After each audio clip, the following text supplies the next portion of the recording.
Hi,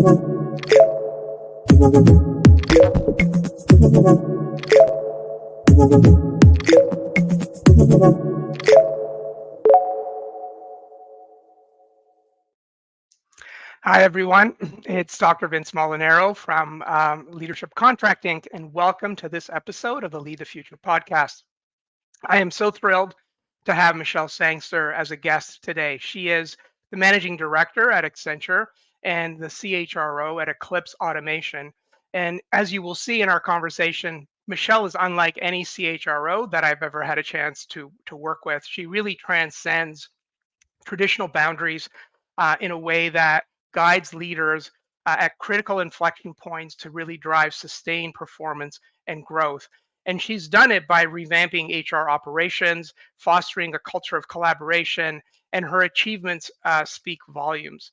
And not only has her leadership helped transform organizations and their cultures, she's really helped them take their performance to new heights in fairly dramatic ways. She really brings a clear sense of understanding human capital, understanding people, and building that and really combining that with strategic acumen. And she's done it at a global level as well. So she comes with great energy, a real keen mind that is very business focused. And I'm looking forward to really exploring how she approaches her role as a leader in her company. So, welcome, Michelle, to the Lead the Future podcast. I have been waiting for this conversation for a long time. So, thanks for taking time out of your busy schedule to spend time with us. Thank you so much for having me. This is this is a long-standing date we've had to have this conversation, and thank you for that delightful intro. Yeah.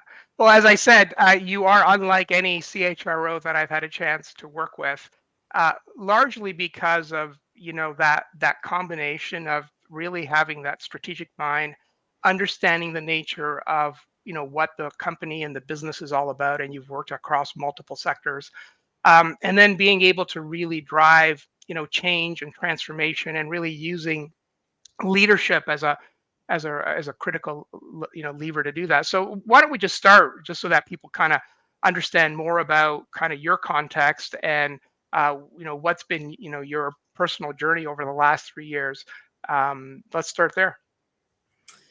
Yeah, it's an interesting place. So when I look at where I've come from, even just from this Eclipse journey, I mean, I think this experience that I've had over the last 3 years of being part of this company is a very strong illustrative example of what the rest of my career has really looked like. It's just sort of been different industries, but it's been a bit of a condensed version of what a whole career has looked like. So I've been the CHRO of Eclipse Automation since 2021. So it's actually only been 3 years, but we've had such an incredible amount of change that's happened between that one time and now. If I just think about what strategy the company had when I first joined, the CEO and COO at the time had articulated that, they had kind of gotten to a certain size and scope within the industry that we're in, needed to get themselves to a doubling factor, at least within sort of a 3-ish year time frame. So they kind of knew who they were up until that point, but they knew that they didn't know what next needed to look like. They just knew that the size and scope of the industry as a whole was going to require massive and expansive growth. So I came in to that organization largely to double them. Throughout that process, we went from a small entrepreneurial company that had had some really strong growth through its own business, but had a very, very small focus on the people part of it. It was very technical. It was very industry driven is how I would sort of put it, and very, very technology driven. And they understood that from a people and infrastructure perspective, they knew they needed to do some things, but they didn't necessarily know what those things were. So, those are the type of places where I generally show up in an organization. You've been to this one thing, you don't really know what's next. So, my whole philosophy is you sort of come in and learn the entire business so that you can help to build that bottom end infrastructure, but then also build that top end strategy and then put all of the right people in the right places doing the right things. a lot of that comes down to also context of leadership. So, that was, sort of beginning part. Yeah. Middle part, I jokingly say that I'm the most successful person in the world because I was supposed to double this business. And, a year into me being there, we were actually purchased by Accenture, which is a 780,000 person organization. So I thought we were going from, 450 employees to 900. We went from 450 to 780,000. Wow. So vastly different experience.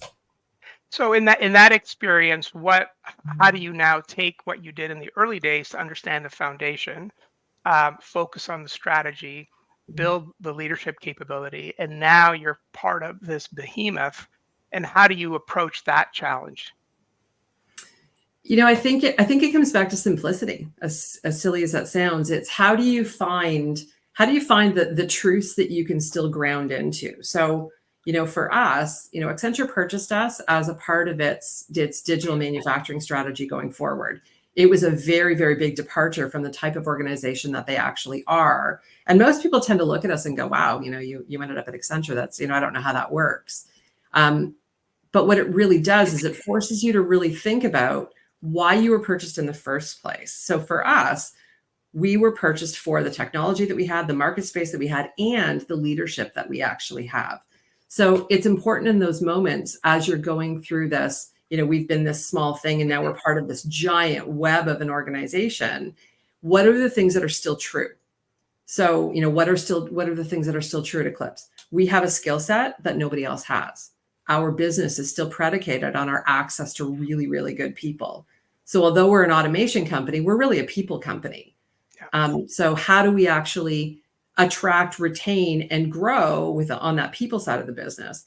And what leadership capabilities worked for us? And what new ones do we actually need to really focus our time and attention on? So a lot of it also comes down to how you set that context. Yeah. And that's really critical because, given my experience in, I don't know, 12 or 13 acquisitions of being acquired, I've learned that those moments are, I don't know if a lot of leaders appreciate how hard it is on people. Even something as exciting as what this acquisition was for Eclipse Automation, right? And in joining and having the power of Accenture, it also is unsettling for people. So There. that I would assume you kind of really being deliberate with the executive team at just reinforcing the context, and reminding them of, while certain things will change, this hasn't or this won't. It sounds like that was a pivotal part of your strategy. Do you agree? Does that make sense in terms of how people react to those changes, even when they're exciting? Yeah, I mean, I think there's a lot to be said about that, and I could kind of answer it in two ways, right? One is, on the employee side of the business, um, you know, we know our employees are very open, right? And we've created a very open culture. So, nobody walking past any one of, our exec team members and telling you exactly how they feel and why, which is actually a really, really strong asset, I think. And it also speaks to the grounded nature of what we've tried to create from a leadership perspective. We're in our business, every last one of us. We're in our business. We understand all of the different pieces to it. And I think that, from the employee's perspective, they were really nervous about what this was going to be. I think they were more concerned about was that they were going to lose the leadership that they had. They were going to lose, Right. we were going to lose our cultural identity, which was a really, Yeah. really big piece of that. And then when we also were introduced to an Accenture PMI team, the Accenture PMI team, they have a way of doing things. They didn't necessarily understand our business. So we focused very strongly on how we build bridges. So Yeah. we're this, here are the things that we hold dear, here are the things that can't change, and here are the places that we're open to change. So we talked a lot with our employee base during those times, and our leadership, where, I would say to our leaders constantly, they would say, Michelle, what do we need to do? How do we need to handle these things? They don't understand us. We're so different than they are. And every acquisition says the same thing, right? If you've Yeah. been acquired, you think you are that special. What you forget, though, is that you were bought for the best of you. And so it's how do you create a messaging that the best of you maintains, and acknowledging that we're not good at everything. So Right. Eclipse as an organization wasn't good at everything. Right. And that's okay. We didn't have to be. Right. We sold so that we could actually take the best of Accenture and the best of Eclipse. So it's, how do you build that bridge? So every day, our leaders know that they are required to come to that center line fully kitted up and ready to play. And when we would have an ask made of us, it was, instead of being resistant to the ask, it was, how do we understand the ask? How do we articulate what we can versus can't do? And how do we then get clear on what the implications of those decisions might look like? On the employee side, we did a really good job, So I think. Sorry, go ahead. yeah. No, go ahead. Go ahead. I'm going to come back to your keep. I Okay. want to hear about the employee side, and I want to come back to this idea of the bridge builder, because that's a Mhm. really important concept I want to explore a little more. I think it's a big one, but I think we did a really good job on the employee side of constantly engaging conversation and constantly hearing what people had to say, and good, bad, and otherwise, so that we could then help to be able to manage that change through them and with them, Yeah. because we fundamentally believe that people support what they help create. And although we've had a lot of bumps in our road, and this has not been an easy process for us, the vast majority of our employee base is still with us. They're still working with us. They're still telling us what they're thinking. And they're anxiously awaiting what a new strategy is going to look like, because we are now undergoing yet another change as that bridge gets built between the two businesses. And so so let's talk about that whole notion of being a bridge builder, and for people who are either listening or watching this, what have you learned? How do you kind of take that task on, because it's such a critical task, right? It's a really, really difficult one, and it's a very deliberate task. You have to make a conscious decision that you are going to be the bridge, because Yeah. if you don't, then you will stand very firmly on one side or the other, and then all you're going to get is constant conflict. So it is very much a conscious and deliberate action. It's about being clear on who you are and who you're not, and who you choose to be in that process. And the other part of it is you have to oftentimes take the self out of the experience. Oh, And that's interesting. the part, I think, that is very, very difficult for many Yeah. people. I told you, our employee base, the biggest thing that they were afraid of was losing the soul of what Eclipse actually was. And when you're invested in your soul and you really love what you're doing, you love your company and you love these pieces, knowing that that change is going to happen is so hard. Yeah. So it's about really being able to look at the problem outside of yourself and break it down into small simplistic pieces, to be able to say, here are all of the things. But again, coming back to what I said earlier about, what do I hold true? What is Yeah. important for us to hold on to? What is the soul? And then being able to very deliberately be able to communicate that to others. And that's hard. Yeah. It's very hard. Well, and it's in many ways the ramification of having that open and strong culture that you talked about. Right? Certainly in our work together, and in meeting and working with your leaders, there is tremendous pride in Eclipse Automation, and the company kind of it's in everyone's veins. So when you're kind of going through a change like this, I can understand why your employees, their biggest concern is, are we going to lose our identity, right? Yeah. I can certainly relate a personal story where, when the company I was with was acquired, and it was very exciting, but in the early days, I felt like I was being forced to have a blood transfusion. Yeah. Because the culture of the company I was with was in my veins, and now there was a new culture. And while we were looking for synergies, and I think in many ways we achieved them, there is that personal change that you go through. So, how do you then maintain this sense of where you are right now, where 3 years, the strategy has kept evolving, you're working on a new strategy that also creates a period, I think, of ambiguity for the team. So, how do you kind of maintain that balance between the stability and change as you're kind of, as you need the time to really create the strategy for the future? I think a lot of it comes down to openness. We're a super transparent business, and I think we do our best to really, really communicate. Our CEO is very highly communicative. A lot of our leaders are very highly communicative. We're all talkers, so we all like to actually get out and constantly and consistently try to be able to send the same message. But when you're in the midst of sort of those periods of time where you've left one thing, but yet you've not become what you are about to be, those are the times where it's about reinforcing those things that we know are true. And also being able to communicate when things are changing. So if those truths are changing, it's about how do you communicate those things, and acknowledging where you are. Yeah. A lot of us right now are very much involved in a bunch of different things. And many of us are actually out of the business now in ways that we were before, because we're, again, we've chosen to be in that bridge position. So a lot of it comes down to be honest, humanity, humor. Like, we are a very funny group of people, largely because sometimes you just need to step back and crack a joke, because you need to sort of step away and reset yourself. Because again, that's what happens when you stand in ambiguity. It's you have all of the swirling emotions of all of the people around you. You have all of the swirling expectations. And people think you live in an ivory tower, so you have no ability to understand how other people are experiencing the implications of what's just happened. The reality is we do. We know it in a way others don't. So we try to stay very human. We are also very, very focused in our business. We talk a lot about the 900 and what our responsibility is as leaders to the 900 people that we have that we're responsible for. So it's constant reintegration and discussion of what we are responsible for. So what is in the best interests of the 900, and how do we then build that bridge appropriately for everyone? Yeah.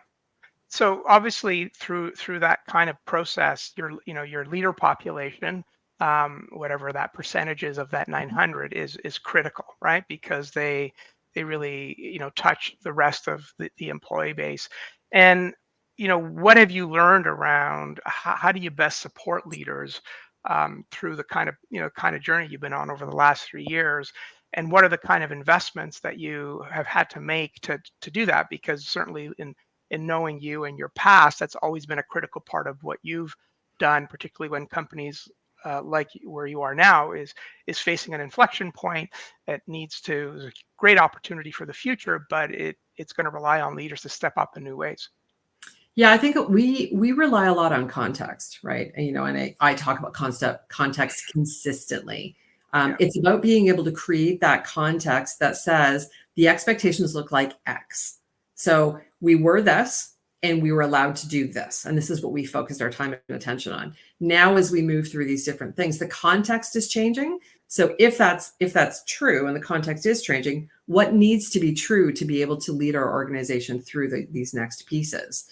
So, we very much grounded ourselves in accountability. So, I realize that, you guys are the ones who teach us the accountability, but accountability for us was an extremely important aspect because we used it as a grounding factor, right? Yeah. So we didn't want to talk about responsibility, and we didn't want to talk about sort of all the things that many people talk about in leading change. What we wanted to talk about was accountability, which was, where do I begin and end? How do you define those pieces? What is clear versus what isn't? What am I responsible for versus what are you responsible for? And how do we take that collective accountability and then look after the 900 that we're responsible for? So we do a lot of those types of contextual conversations, and we're constantly, consistently using the same language, which, a lot of that we got from bringing LCI into our business, right? We looked at a lot of leadership providers. And what we were finding with many of the leadership providers is that they wanted to talk about sort of the nice things and the very common things and the very average things that most leaders have heard and, sort of through their lifestyle.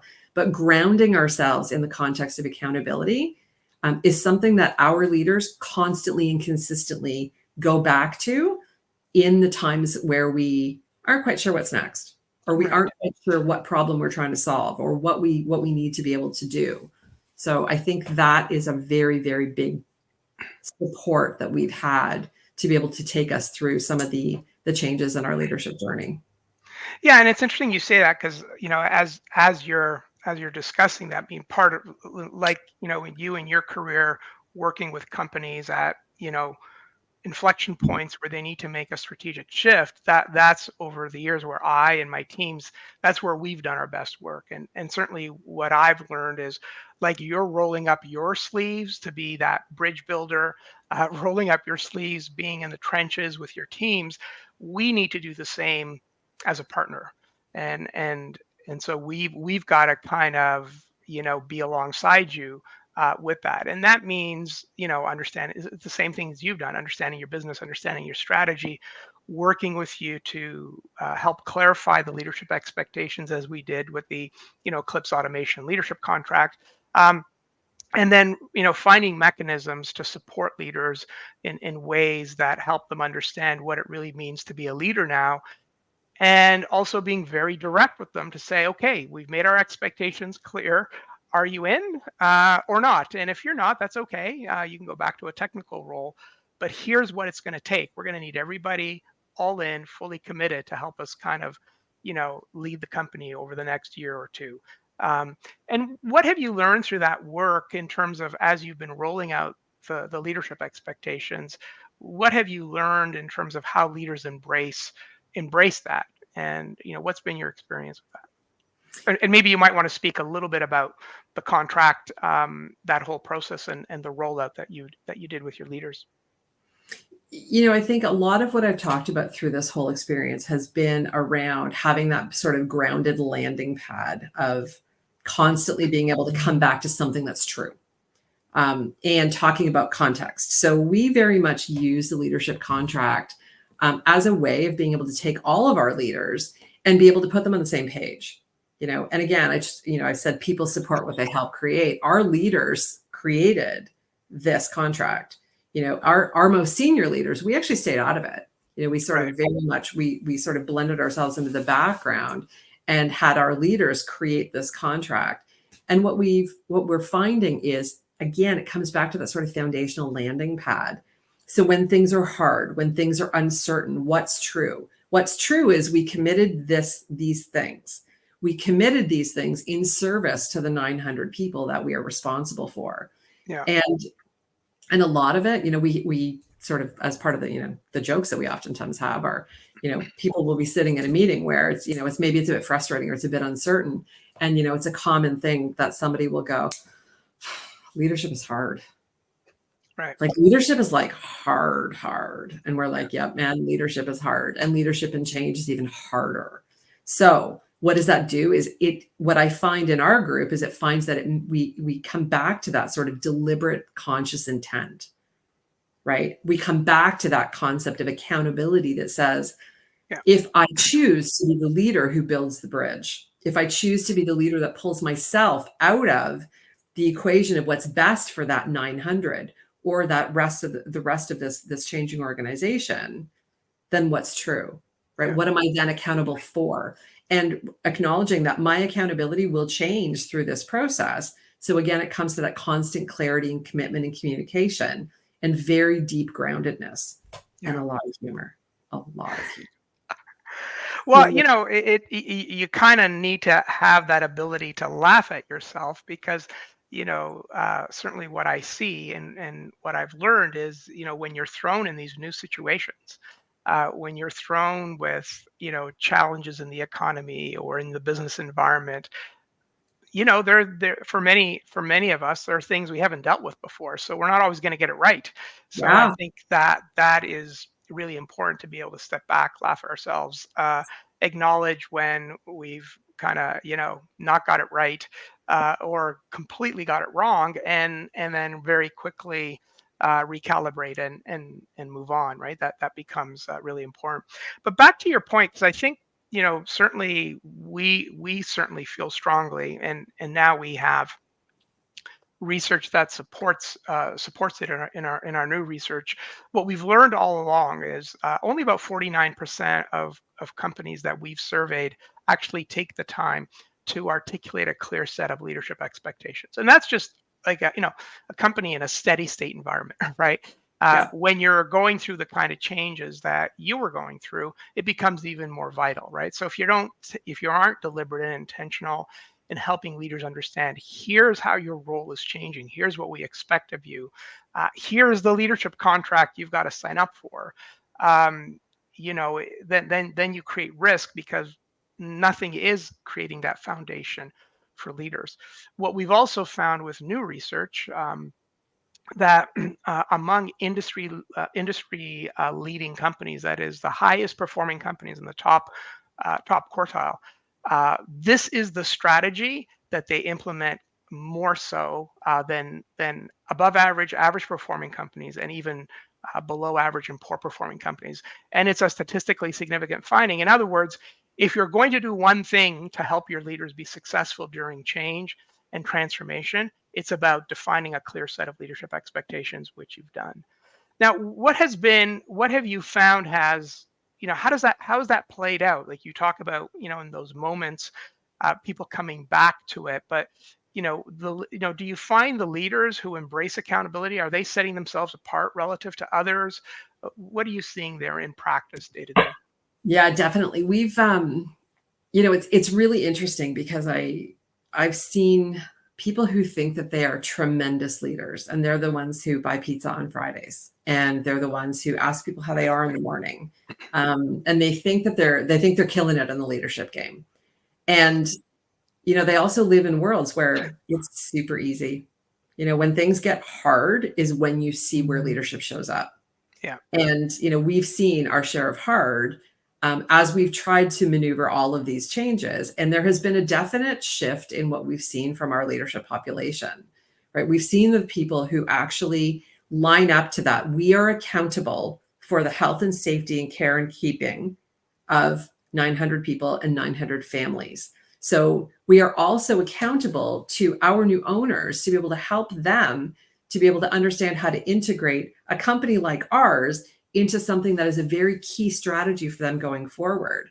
And it's been really, really interesting to see, because on the Accenture side and on our side, we bumped heads in the beginning, as one would expect. But it was the leaders who actually understood what we were trying to accomplish, understood that we were trying to find something new, and build something new that maybe had never been built before, understanding that there would be times of profound uncertainty, and that constant reminder to each other that we were accountable for these things together. Yeah. Those were the leaders, and those are still the leaders that are still actively engaged in the business, that are really helping, that are solving problems, that are building bridges. And we've been really super blessed, I think, that we've had some people on the Accenture side as well that again, we all struggled in the beginning, but many of those leaders have already started to understand what our accountabilities are. Right. They understand what our contracts are, and they're working with us to be able to do that. Then there are others that haven't necessarily, they've gotten so tied up, and many leaders have gotten very tied up in different aspects of the acquisition. You get so tied up, there are issues that are going on. It's easy to get lost in the noise. Yeah. But it's these leaders over here that know that they are also accountable for coming in, grabbing those ones and pulling them back up and 100%. reminding them. And I think there is a very, very big difference between those who are living it actively every day by deliberate choice than those who are getting caught in the noise. Yeah, and there would, understandably, there's a lot of noise when you're Tons. going through this kind of transition. And so you can let it consume you, or as a leader, step back, understand your broader obligation, elevate your leadership, so you're kind of hovering over things, to drive the success. Because ultimately, everyone, both on the Eclipse Automation side and the Accenture side, are really, accountable for generating the value of what the intended acquisition was all there to do at the end of the day. And that's ultimately, the big prize, for you to get right. The other thing that we found, so, talking about the accountability, when we did our pre-post measures, of the leaders that my teams worked with, we saw a 20% increase in terms of leaders self-reported accountability, and which is great. So when we started, here's how I rated myself as an accountable leader. Here's where I am now. So there's an increase. where we find, and it happened with your leaders as well, and I'd like you to comment on this because it's not just about the individual leadership, is on the notion of community. And there we saw sort of a pre-post increase of almost 45%. So that, how do you see that translate? Because, certainly seeing individual leaders be more accountable, check, that's great. But how do you see this community of leaders or community of accountable leaders coming together, and have they continue to come together and be strong? Because that's ultimately what's going to drive your sustained success. I think our leaders in general, when we went through our process initially, we had 3 cohorts. And, our third cohort was the largest cohort. They were our emerging leaders. They were many of our leaders that were actually very much, on the ground, sort of in the day-to-day operations of the business in different functional areas. And to this day, I still see this incredible connection that many of them have. We've actually done a restructuring, and many of those leaders that were in that bucket have actually come up to another level. And now they're grooming they're grooming the leaders underneath in very much the same way. So it's a really, really interesting thing to see. The other thing I also see is that, I'm not going to lie, I've had moments where I've gotten caught. All of our senior leadership, like we've all gotten caught in these times where we feel like we've been banging our heads against the same wall 300 times and we just can't get past it. And Right. we haven't yet, we're so caught in the process, we haven't yet caught ourselves to be able to say, wait a second, maybe the wall's only this wide, we're banging our head against it, and there's 2 different ways we can go around it, but we're caught, right? It would be irresponsible to suggest we haven't had the same issues. But what I find happens in those moments is somebody will come in and grab me and pull me. I'll go in and grab someone else and pull them out. There's collaborative conversations that are happening about what we're trying to accomplish. So that community aspect of leadership, again, comes back to that, the clarity, the consistency, the connection, and the co-creation, right? Those are all the big pieces that we pull together that allow us to be able to then pull each other out as we need to. And, community looks like that. Community also looks like a group of leaders sitting in a meeting talking about what's next. It also comes down to, groups that are just naturally coming together because they have like problems, even though they might not actually have, the exact same thing that they're responsible for every day. So people are starting to see the similarity in the things that they're dealing with. That's leadership. Yeah.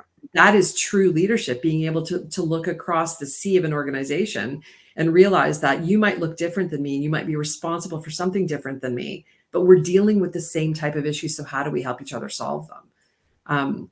And there's also been a very, very large ask for more knowledge, more experience, more connection, which is for us on our leadership development journey is where we're focusing our attention now. We've just rolled out a new program.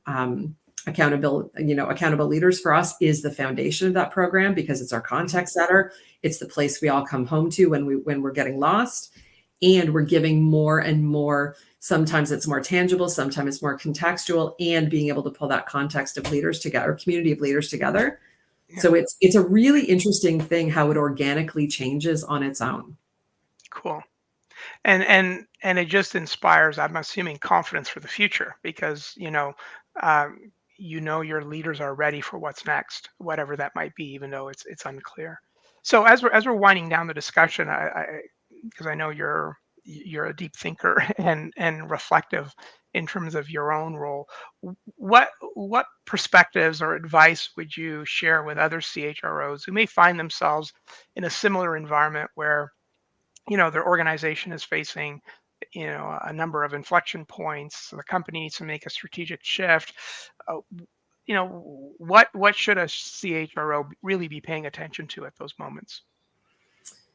Such a good question, because there are so many different ways of being able to answer it. I tend to look at it from the perspective of how do you create a strategy, but then how do you ground a strategy? The only way to create a strategy is to understand all aspects of your business. The only way to ground a strategy is to be able to understand all aspects of your business. And a lot of times what I find is CHROs in general, and many people that I talk to, they focus so strongly on one functional element.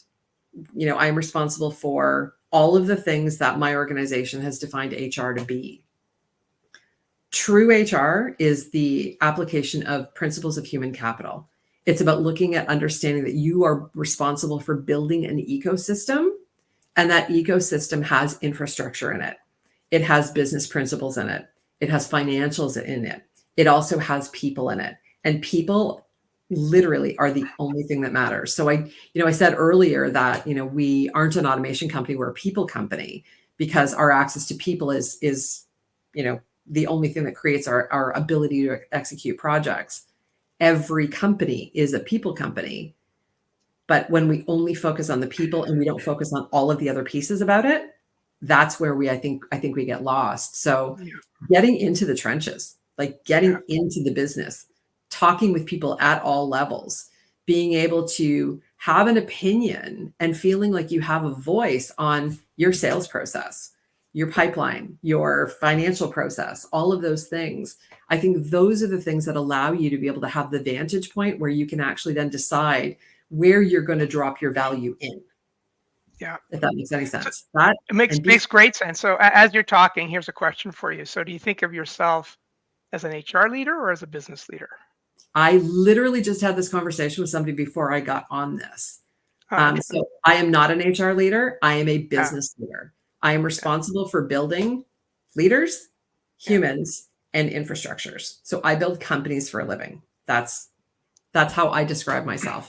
Yeah. I figured that would be your answer, but certainly as you were uh, kind of sharing your perspectives, that's what it sounded like to me. So this idea to kind of transcend the traditional perceptions of HR, I suspect means you're going to be bumping into peers and colleagues who might be kind of going, "Wait a minute, you're the head of HR, like get away." What advice do you have for how do you deal with some of those things when you encounter them? Because I suspect that that's happened to you. Oh, if I had a nickel for every time that happened, I'd be long retired, I'll tell you. I think it's about being able to again take yourself out, your personal self out, and think about the problem that needs to be solved. And if you have an idea or you have a perspective or you believe that somebody isn't looking at it from necessarily all of the right things, maybe we're only looking at it from one sort of myopic view. you know I believe that the role of a true HR leader is to be able to walk into all of those spaces and be able to widen the perspective on those spaces. So a lot of it comes down to people. People say to me all the time, well, how do you get a seat at the table? And I kind of say, well, I just kind of showed up. I asked the right questions. I was willing to not be offended when people tried to kick me out of somewhere. I Right. was willing to actually try to solve the problem and not let my ego be hurt when somebody didn't see me that way. Um, and I think a lot of it comes down to that. It's focus on solving the problem. And if you focus on solving the problem, you have a unique viewpoint. If you know the whole business, Yeah. you've got something to say. If you Yeah. believe that the viewpoint doesn't include the most important aspect, which is the people part of it, you have a viewpoint. And a lot of it is just being able to, over time, building up that credibility so that people will begin to see you as a business leader. And that's where your access to influence comes from. And after you've done that, for the most part, people are going to let you into the conversations. People who meet you for the first time are going to look at you and go, wow, you're not like any HR person I've ever met before. And your response can at that moment be, because I'm not an HR person, I'm a business leader who's Right. responsible for HR. Right. That is awesome. I think we will leave it there. That is a great way to close this amazing conversation. And like you said, we could probably spend at least another hour At least. going into the details. But Michelle, thank you so much for being a guest today and providing such meaningful insights about some of the most challenging things that leaders face when leading a company through inflection points. And I appreciate the transparency, the honesty, and obviously you being open to your lived experience. You've shared some amazing insights. So thank you for that.